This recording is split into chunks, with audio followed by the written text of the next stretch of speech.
Bueno, vamos a empezar hablando de alergia a alimentos, ¿no? Vale. Bueno, el concepto de alergia alimentaria es cualquier respuesta clínica, es una respuesta clínica normal atribuida a la ingestión, contacto o inhalación de un alimento, un derivado alimentario o un aditivo. Puede ser tóxica o no tóxica.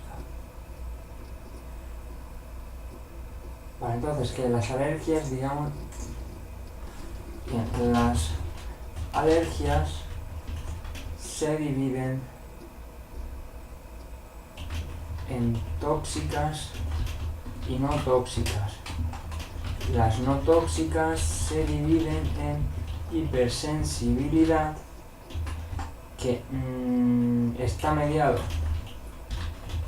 por la respuesta inmune, e intolerancia. Vale, este sería lo que hay. Bien. Es una respuesta clínica normal atribuida a la ingestión, contacto o inhalación de un alimento, un derivado alimentario o un aditivo. Y las encontramos en tóxicas o no tóxicas. Las que son tóxicas pues son tóxicas, y las que no son tóxicas pues pueden ser hipersensibilidad o puede ser intolerancia, que no está relacionado con la respuesta inmune, sino que se debe a efectos enzimáticos, mediados por fármacos, etc. Vale, la prevalencia de la alergia alimentaria pues se desconoce exactamente cuál es la prevalencia de esta alergia alimentaria, pero se estima que en adultos está en torno al 2% y en niños llega al 5%. Vale, esto es como las hipotecas de tipo fijo. En adultos al 2% y en niños llega al 5%. Más prevalente en asmáticos, en 8%, y en personas que sufren dermatitis atópica moderada o severa. Los que sufren dermatitis atópica, la mayoría de estudios demuestran que no existe relación con la alergia a los fármacos. Se cree que esta prevalencia es tan dispar debido a los factores genéticos, a la edad, a los hábitos dietéticos, a los factores geográficos o simplemente al procedimiento diagnóstico utilizado. En los niños jóvenes, aparte de tener una prevalencia más alta, son más alérgicos a más alimentos: la leche, el huevo, el pescado, ¿no? La leche, para desayunar pues sería la leche, para comer serían los huevos y para cenar el pescado. Y a partir de la segunda década de la vida, pues una persona se vuelve más delicatessen y se hace alérgica al marisco, a los frutos secos o al pescado. Vale.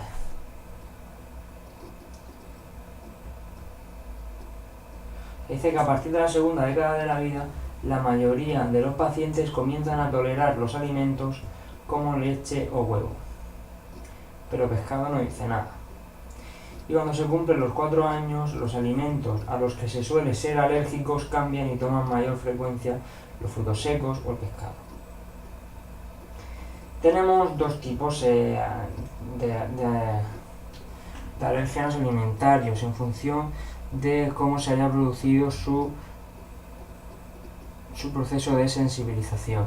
Si la sensibilización ha sido por vía digestiva, encontramos... eso es para el asma, perdón. Los de tipo 1 en estos grupos se encuentran los que suelen provocar los cuadros alérgicos con más frecuencia: la leche, el pescado o el marisco. También son también los alérgenos alimentarios clásicos los que producen desensibilización en el tracto gastrointestinal. Sí, lo he dicho bien. Los de tipo 2, a diferencia de los anteriores, la sensibilización se produjo por vía digestiva. Leche, pescado, marisco, y el huevo no dice nada. El alimento presenta proteínas similares al alérgeno primario que produjo la sensibilización, por lo que igualmente provoca reacción alérgica. Este grupo es menos frecuente. ¿Qué encontramos aquí? Pues lo que no me gusta a mí, básicamente. Básicamente es lo que no me gusta a mí. Encontramos alergias a la fruta, a las hortalizas o a las semillas. Y se suelen dar principalmente reacciones cruzadas con los vegetales. Entonces, tipo 1, se suele provocar la hipersensibilización por vía digestiva, como son la leche o el pescado o el marisco, y luego la fruta, las semillas y las hortalizas. La sensibilización no se produce por vía digestiva, sino por vía inhalatoria. Este grupo suele ser menos frecuente, ¿no? Se suelen dar principalmente reacciones cruzadas con los vegetales. Fisiopatología. Los alérgenos, pues hombre, son proteínas. Más exactamente son glicoproteínas, con un peso molecular en torno a 10 o 100 kilodalton, que resisten al calor y a los ácidos del estómago, por lo que no se degradan y llegan íntegros a la mucosa del intestino. O sea que son proteínas que van tal cual. Nos encontramos con unos alimentos, digamos, que son mayores, que los niños pues serían la leche, el huevo, el pescado. Es que el pescado aquí antes lo incluía el pescado aquí en los niños pequeños, pero luego lo saca como los niños, dice que es la soja y trigo. Leche, soja, trigo y huevo. Y los mayores pues suelen ser los adultos, los frutos secos, el pescado, los mariscos, vale. Y los niños, la leche, la soja y el trigo y el huevo. La activación del sistema inmune por parte de estos alimentos puede ser debida a la conformación lineal, o sea, ¿cómo se activa el sistema inmune? Pues debido a la conformación lineal que tienen, o bien a su estructura tridimensional, que se asemeje a otro antígeno. Asimismo, pueden interactuar con células B y otros con células T. Las proteínas implicadas, pues bueno, son los antígenos alimentarios de clase 1, ¿no? Lo que se sensibiliza uno por vía digestiva. Pues básicamente tenemos la leche de vaca, tenemos la caseína, la alfa-lactoalbúmina, la beta-lactoalbúmina y la albúmina sérica. La caseína, alfa-lactoalbúmina, beta-lactoalbúmina y albúmina sérica. Caseína, albúmina, beta-lactoalbúmina, todas las albúminas que existen. Y los niños son la leche, los huevos, el trigo y la soja. Y el huevo tenemos el ovomucoide, ovoalbúmina y ovotransferrina. Ovomucoide, ovoalbúmina, ovotransferrina. El marisco, tropomiosina, de hecho hace una reacción cruzada con los ácaros. Y el pescado, PP, ¿no? Pescado, parvalbúmina. Y los antígenos alimentarios de clase 2 son proteínas vegetales ampliamente distribuidas por los alimentos. Se asocia al síndrome de alergia oral o síndrome de látex fruta, síndrome de alergia oral o síndrome de látex fruta por reacción cruzada. Vegetales, frutas y semillas. Vale. La reacción cruzada, látex fruta, ¿no? La sensibilización primaria se produce por exposición a pólenes que contienen estos alérgenos. Y la alergia alimentaria es un fenómeno secundario. Estos antígenos son panalérgenos. Son proteínas que las plantas sintetizan como frente a las agresiones, y encontramos las LTP y las profilinas. Las profilinas son proteínas del citoesqueleto de la célula y los LTP son proteínas de transferencia de lípidos. Patogénesis. Bueno, pues el sistema inmune tiene una gran capacidad de discriminación. Es capaz de diferenciar entre proteínas que son peligrosas, organismos comensales y patógenos. Las alergias alimentarias son una respuesta anormal del sistema inmune de las mucosas frente a los antígenos ingeridos por vía oral. Vale. Esta respuesta fallida puede estar producida por una inmadurez de la barrera intestinal o por el propio sistema inmune. Dice que tras sufrir una infección intestinal es más probable tener una alergia. Vale. Sin embargo, solo un 2% pasan la barrera, o sea, un 2% de los alimentos pasa la barrera intestinal de forma íntegra y llegan así al sistema inmune. Y curiosamente este 2% de alimentos no son los que despiertan el sistema inmune. Por lo tanto, los mecanismos implicados en la inducción de la tolerancia oral todavía no están del todo claros. Vale, pero bueno, los mecanismos, vamos a ver que aquí tenemos tal... Ostras, qué bueno.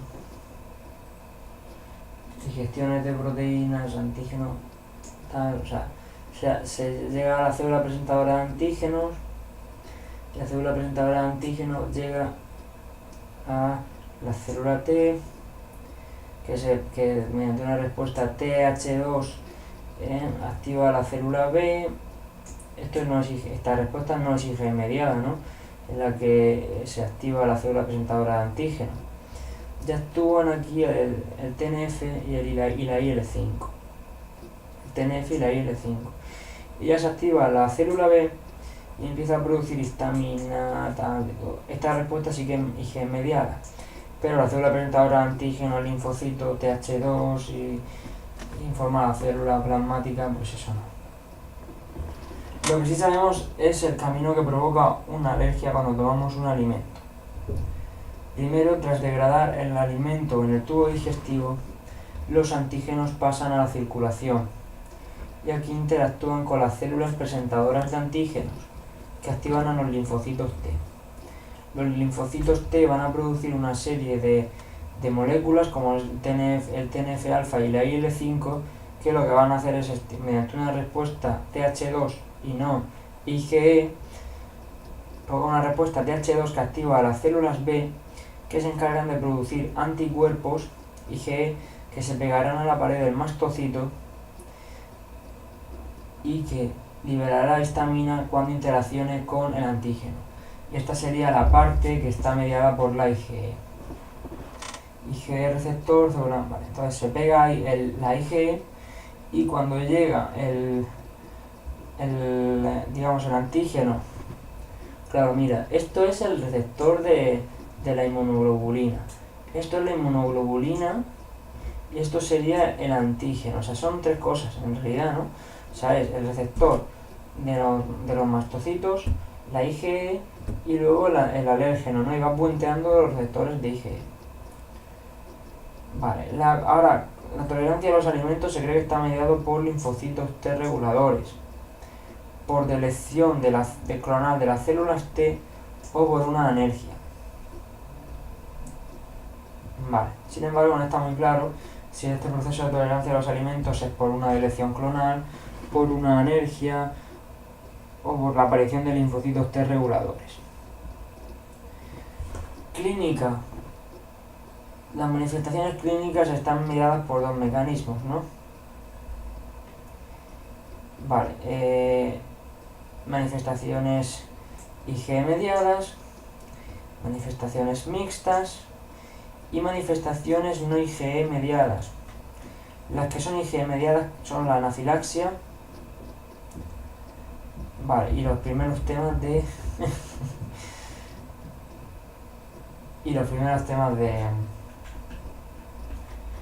de alergias, ¿no? La rinitis y el asma, la urticaria y el angiedema, la anafilaxia o los síntomas gastrointestinales. Las mixtas pueden ser la dermatitis atópica o las enfermedades gastrointestinales asociadas a eosinofilia, ¿vale? Pueden ser la dermatitis atópica o las enfermedades gastrointestinales asociadas a eosinofilia. Y las manifestaciones no IgE mediadas, pues tenemos las enterocolitis por proteínas, la enfermedad celíaca, la dermatitis de contacto, la dermatitis herpetiforme o el síndrome de Reiter, de Heine. Bien, empezamos. En realidad tampoco me queda mucho, ¿no? Vale. Manifestaciones cutáneas. Está producido por un mecanismo mixto, tanto IgE como no IgE. La principal manifestación cutánea es, ¿cuál es? El eczema atópico. A ver si está.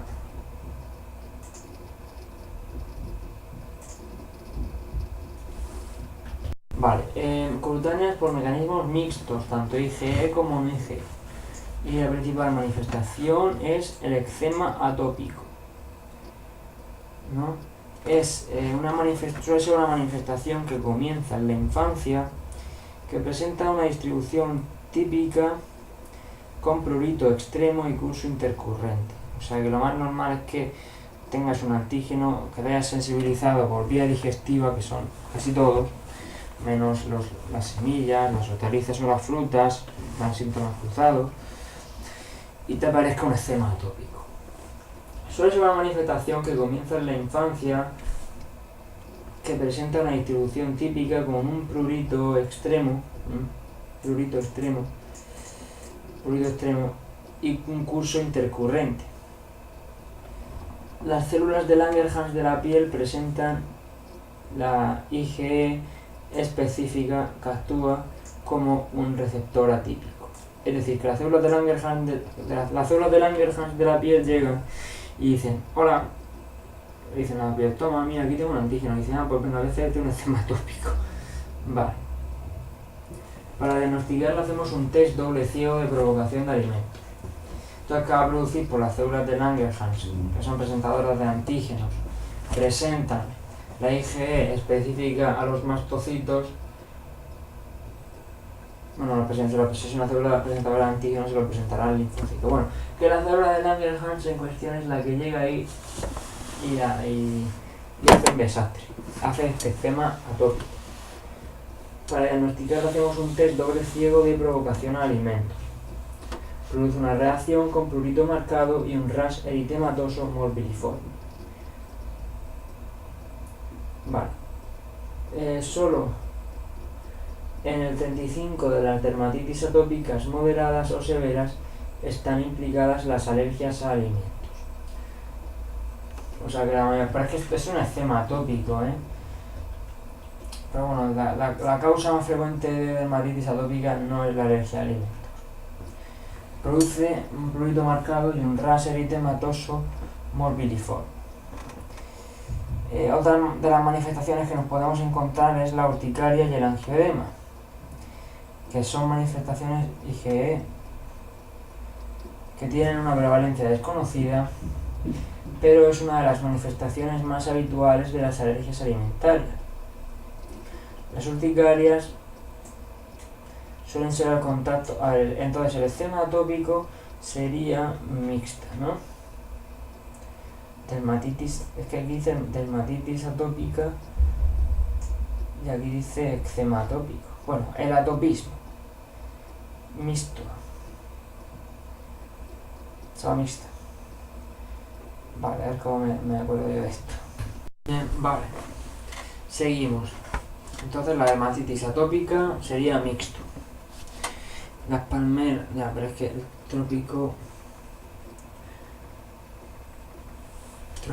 no, las palmeras tienen las hojas en forma de M, ¿no? Y son tropicales. Entonces, dermatitis atópica es mixta, eczema atópico. Un rash morbilliforme con un prurito intenso. Vale. Bien, ya hemos visto las urticarias y el angioedema agudo, que es igual, pero uno es más profundo que otro. Las urticarias suelen ser a contacto con los alimentos. Las alergias alimentarias son una causa muy infrecuente de urticaria crónica. No tengo ni idea de cuáles son, luego la veré. Manifestaciones respiratorias, pues tenemos respuestas IgE mediadas. Son respuestas IgE mediadas. El asma y la rinitis. Asma, rinitis, urticaria, angioedema. anafilaxia son IgE mediadas. La mixta, la dermatitis atópica. Y enfermedades gastrointestinales asociadas a eosinofilia. O sea, por ejemplo, la gastritis eosinofílica tal, son mixtas. Y luego las manifestaciones que no las median la IgE, pues entonces ¿quién las media? Pues no sé, pero la IgE no las media. La celiaquía, el síndrome de Heiner, el síndrome de la enterobolitis inducida por las proteínas, la enfermedad celíaca, etc. Vale, tenemos respuestas, las respuestas respiratorias son IgE mediadas. Entre las manifestaciones respiratorias están el asma y la rinoconjuntivitis. El asma, hombre, no es la manifestación habitual de los alimentos, al igual que las urticarias crónicas, hombre, pues no es lo más normal, pero bueno, puede aparecer. Lo más frecuente son los vapores durante la cocción a los alimentos. Pueden provocar asma, entonces el 8% era en los asmáticos y el 35% era en los niños que son atópicos. Que por cierto, la dermatitis atópica era una manifestación mixta. Vale. Las alergias a alimentos como causa de asma pueden sospecharse en asmas refractarios. Dice, las alergias a alimentos como causa de asma pueden, o cuando son refractarios o tienes una dermatitis atópica, ERGE, sangrado intestinal en la infancia, en fin, cosas. Y en la rinoconjuntivitis se ve en la provocación, ¿no? En el test de provocación de los alimentos. No se suele asociar de manera espontánea a la ingesta de alimentos, es decir, no es normal que te tomes, yo que sé, una manzana y te pongas ahí a llorar, pues eso no es alergia. Bien, entonces la rinoconjuntivitis se ve cuando se hace un test de provocación, no es normal que una alergia debute así, y con asma tampoco, o sea, con asma pues cuando hay vapores y tal, pero vamos, no es una manifestación habitual. Sí ocurre cuando se asocia a otras manifestaciones, pero ya está. Vale. La anafilaxis también está mediado por la IgE. La anafilaxis inducida por alimentos tiene un comienzo rápido con afectación multiorgánica. Es potencialmente fatal si no se toman medidas urgentes. Vale. Algunos alimentos de alto riesgo son, pues lo típico, los frutos secos, los mariscos y el melocotón. O sea, ¿vale? O sea, cacahuetes, nueces, mariscos, melocotón. Cacahuetes, las nueces, los mariscos y el melocotón. Existe un tipo especial de anafilaxis que es la anafilaxis inducida por el ejercicio, que también puede ocurrir en cacahuetes, nueces, marisco y melocotón. La inducida por el ejercicio o por AINES. Este tipo de AINES había alergia que era no selectiva y otra que era selectiva. Vale, este tipo de anafilaxis se produce con la toma de alimentos tras la realización de ejercicio físico. Cuando se toman sin haber hecho ejercicio físico no tienen por qué producir reacción alguna. Las anafilaxis fatales inducidas por alimentos tienen una frecuencia de 100 muertes al año en Estados Unidos. Los factores de riesgo, pues, ¿qué es? Pues tener un asma mal controlada o la negación de los síntomas en las reacciones previas severas. Vale, el desarrollo de esta anafilaxis que está inducida por el ejercicio o por AINES, pues puede haber una respuesta bifásica, por lo que suele ser necesario un tiempo de observación de al menos 24 horas. Y esto es importante, que no suele haber síntomas cutáneos previos, es decir, que aparece una liberada masiva y no hay síntomas cutáneos previos. No es que haya esta urticaria, por cierto, la urticaria era IgE mediada, seguro. No es que haya una urticaria y luego anafilaxis, es directamente anafilaxis y hay que vigilar al paciente durante 24 horas. Síndrome de alergia oral, pues hombre, este síndrome de alergia oral está mediado por la IgE. Está desencadenado por proteínas alergénicas en el polen y en alimentos vegetales. Tienen una actividad cruzada con neumoalérgenos. Pacientes alérgicos al polen pueden desarrollar síntomas tras la ingestión de alimentos vegetales. Vale, o sea que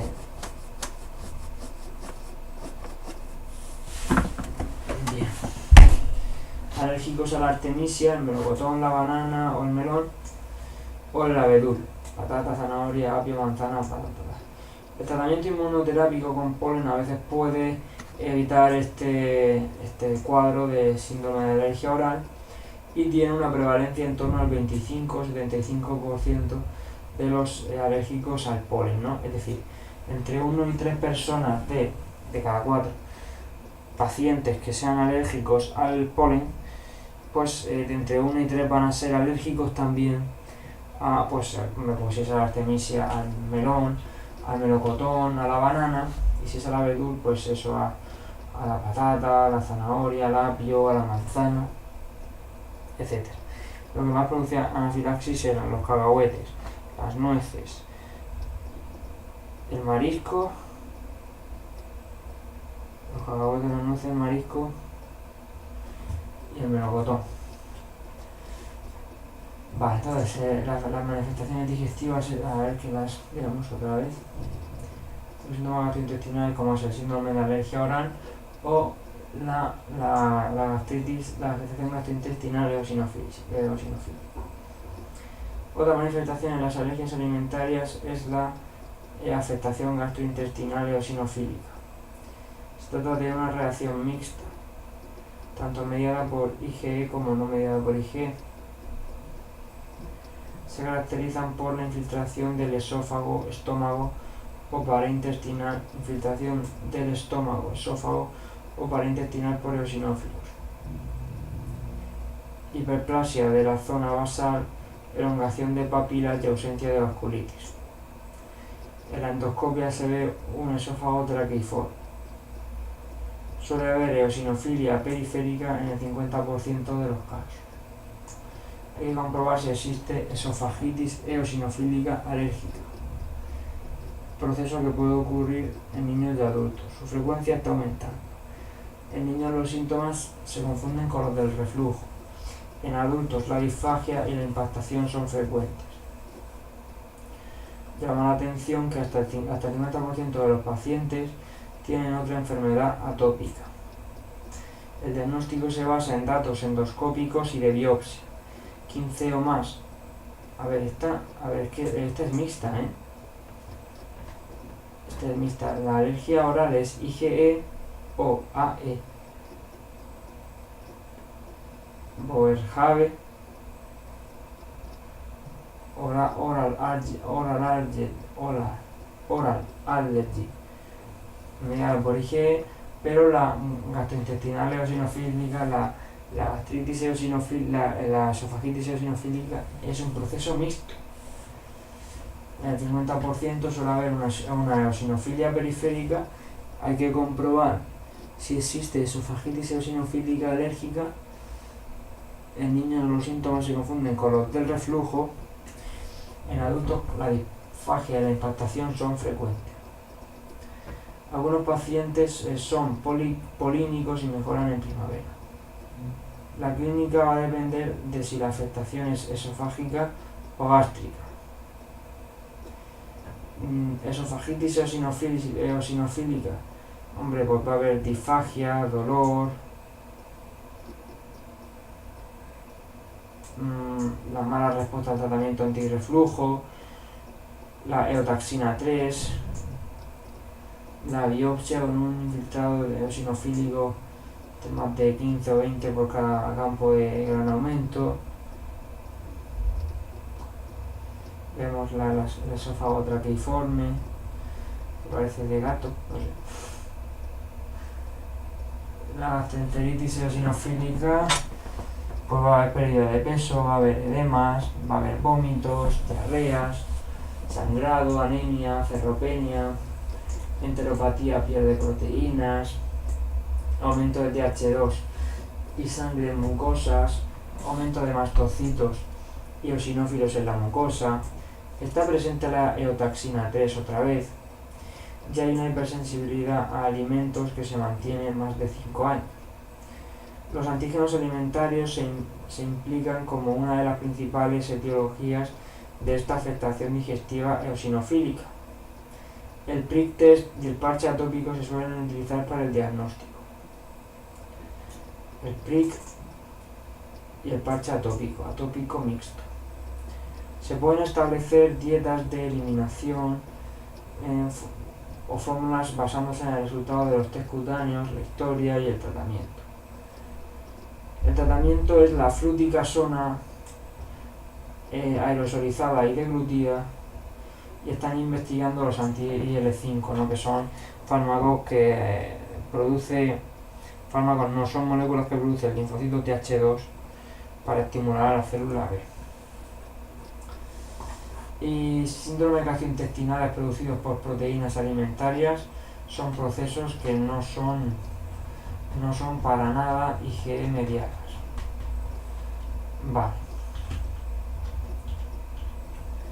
Tenemos la enterocolitis, la enteropatía y la proctocolitis. Vale, estos no son inducidos por proteínas alimentarias. O sea, no son mixtos, no son IgE mediados. Mixtos, pues hombre, mixtos tenemos la dermatitis atópica. El síndrome de alergia oral es IgE, la esofagitis eosinofílica yo creo que es mixta también.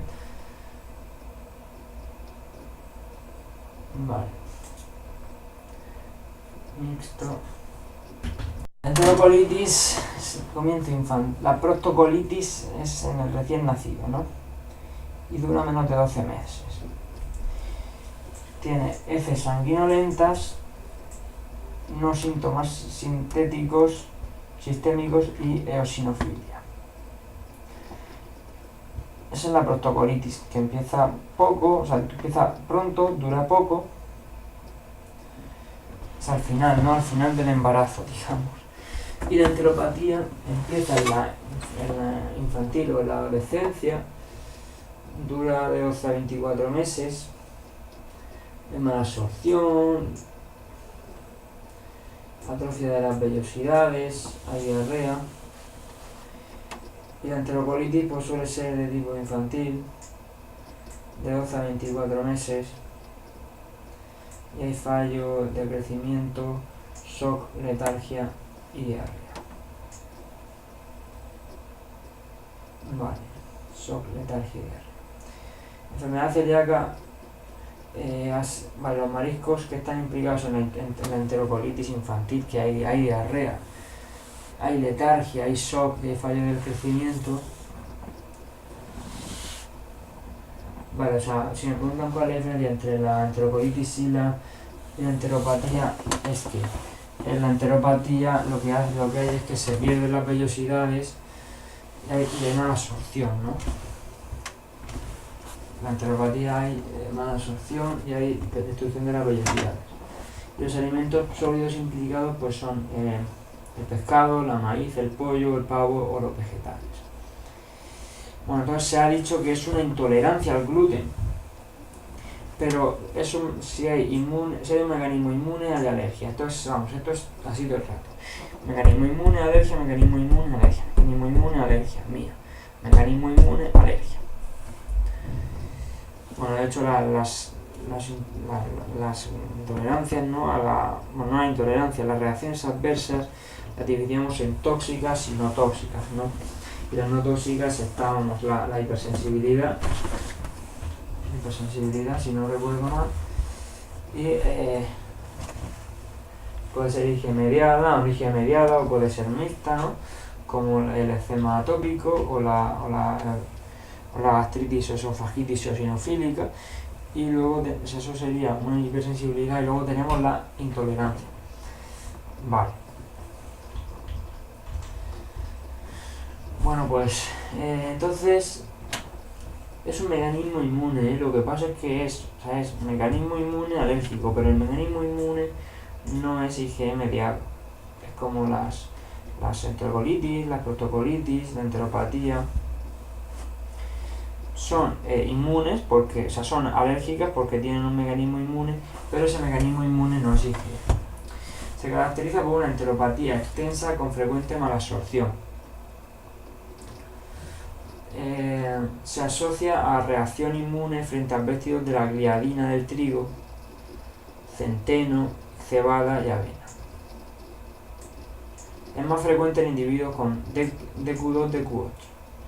En la serología encontramos anticuerpos antitransglutaminasa, antigliadina, aunque la serología puede ser positiva en pacientes asintomáticos. El tratamiento, pues básicamente todos hay que excluirlos y ya está. Bien, entonces la enfermedad celíaca es una enfermedad que tiene un mecanismo inmune y por lo tanto es una enfermedad alérgica, pero ese mecanismo no está mediado por un IgE, sino que es una producción de anticuerpos frente a la gliadina, se producen anticuerpos pero no son de tipo IgE, a la gliadina, al centeno.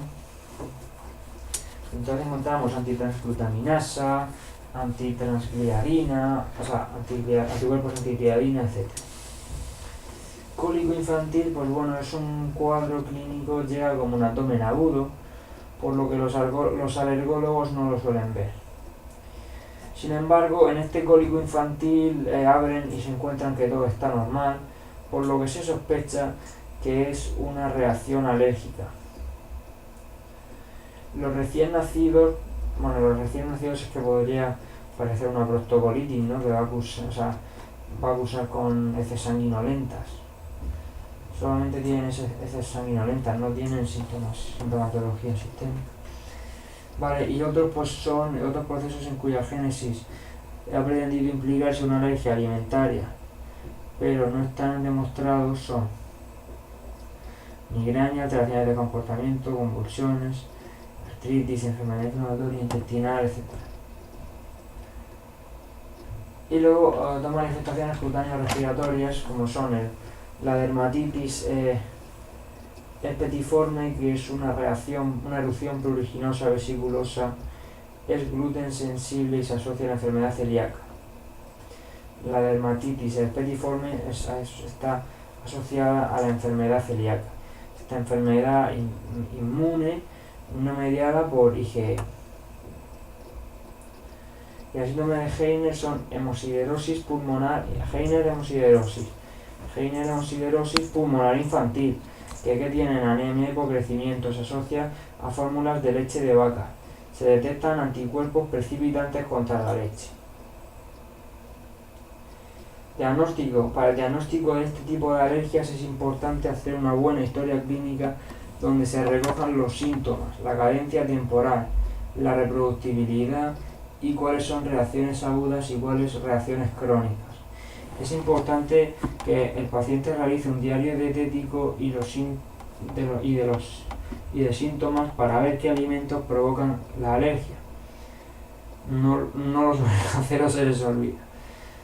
Vale, debemos explorarlo para evaluar la severidad.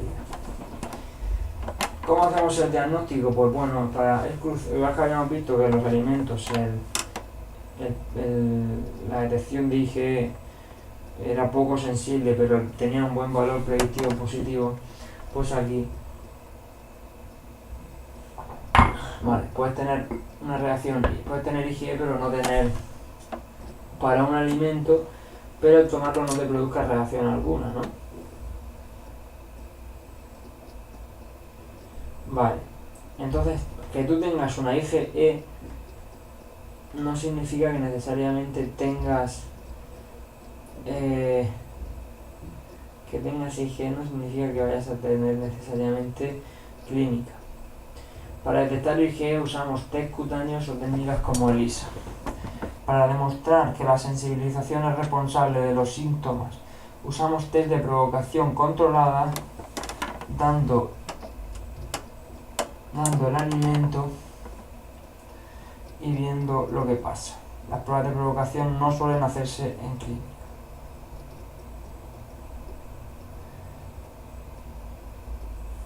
Las pruebas de provocación no suelen hacerse en clínica. Entre las pruebas a realizar podemos hacer el clásico prick test, el prick, la intradermorreacción no está indicada, o sea, no está indicada ni la intradermorreacción ni las pruebas de provocación. Los parches atópicos, que funcionan muy bien en la dermatitis atópica, que es mixta, o las reacciones demoradas, pero el inconveniente es que no están estandarizados y son difíciles de interpretar. Pero aquí la cosa no es esa, aquí la cosa, lo que yo estaba pensando es que si la alergia oral, el síndrome de alergia oral, la IgE, la gastritis o la esofagitis eosinofílica es mixta, el síndrome de Heiner es una amosiderosis pulmonar infantil, la dermatitis herpetiforme era un cuadro cutáneo asociado a la enfermedad celíaca. Vale, entre las preguntas que debemos hacerle al paciente se encuentran algunas, como cuál es el cuadro descrito, el decalaje entre digestión y los síntomas. Hombre, si es inmediato pensaremos en un mecanismo IgE. Claro, ya tendría que tener una urticaria, tendría que tener angioedema, rinitis, asma, podría tener estos síndromes gastrointestinales. Las proctitis neuromatosas y tal, estos son, me parece, que no son mediados por IgE. O al menos, vale. No, las mixtas son solo la dermatitis atópica y la gastritis eosinofílica. Estos cuadros de la proctocolitis de recién nacido en menos de 12 meses, con heces sanguinolentas sin repercusión general, la enterocolitis, que es infantil, el fallo de crecimiento, diarrea y tal, y la enteropatía con malabsorción, destrucción de las vellosidades y diarreas, vale, pues estas son mediadas no IgE, son mecanismo inmune, alérgico, pero no son mediadas por IgE. Y luego otras, son 5, ¿no? Se creen que puede estar implicada la migraña, el TDAH, las artritis, frecuentemente asociada a la intolerancia al gluten, a veces es la única manifestación en adultos, convulsiones y enfermedad inflamatoria intestinal. Vale, entre las preguntas que tenemos que hacer al paciente, pues ¿cuál? Vale, las técnicas ELISA tienen una sensibilidad similar al PRIC. Solo está indicada cuando el PRIC está contraindicado. Por ejemplo, si tiene una reacción alérgica grave o si está tomando antihistamínicos. Por ejemplo, hemos dicho que si la provocación no estaba indicada, la intradermorreacción tampoco estaba indicada, etc.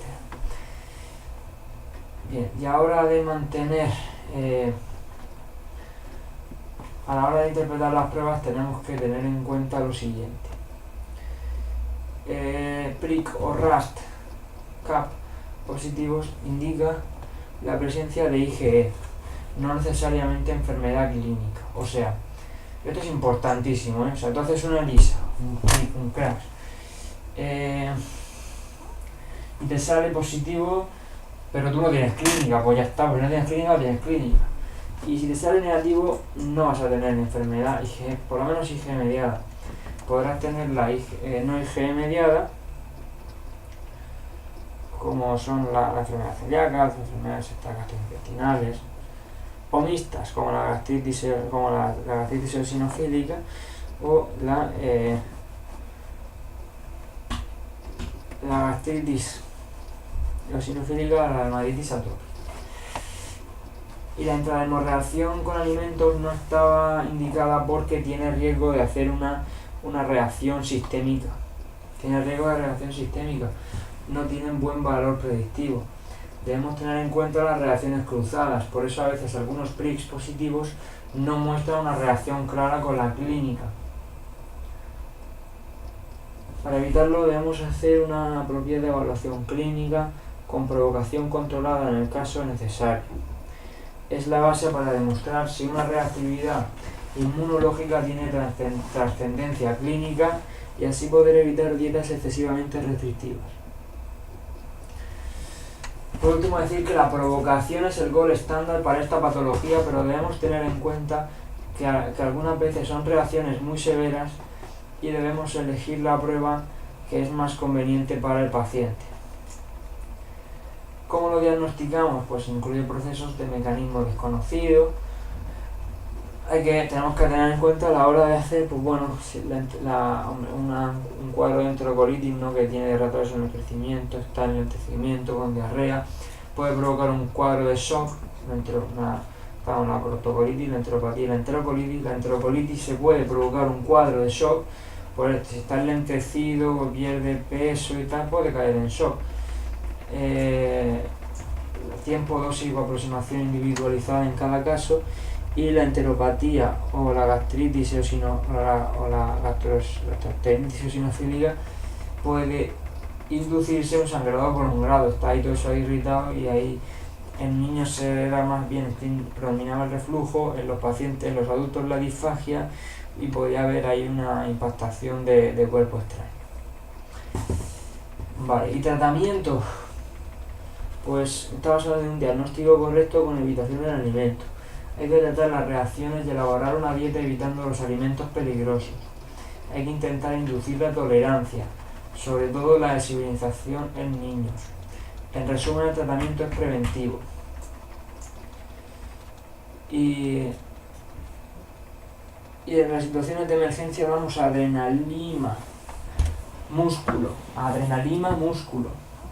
Es la droga de elección en una reacción severa. El paciente debe estar entrenado, y los antihistamínicos son el tratamiento de segunda línea si es que es una emergencia. Hombre, si eso parece allí una pequeña urticaria, medida de la poligia, una pequeña rinoconjuntivitis en la provocación, pues no hace falta adrenalina intramuscular.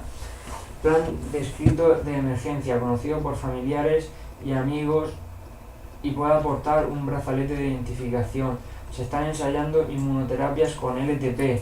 En la actualidad se pueden utilizar el omalizumab, pero son muy caros. El omalizumab tenía dos indicaciones que luego ahora las veo porque no sé cuáles son. Yo creo que era asma muy grave y esta. Bueno, pues ya está.